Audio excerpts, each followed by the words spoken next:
فرمایا اگر میں اچھا کام کروں تو اس اچھے کام میں میری مدد کرو،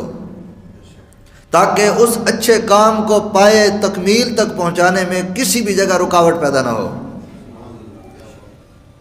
اور اگر میں برا کروں تو پھر مجھے سیدھا کرو۔ کیا خوبصورت الفاظ ہیں، اگر میں غلط کروں تو مجھے سیدھا کر دو تاکہ میں غلطی سے باز رہوں۔ اور پھر آپ نے خود ارشاد فرمایا کہ جس وقت میں اللہ اور اس کے رسول کا تابع دار رہوں تو تم میرے تابع دار رہو، اگر میں اللہ اور اس کے رسول کا حکم نہ مانوں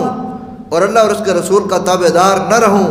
تو پھر تم پر میری تابع داری ضروری۔ یہ وہ اصول ہے،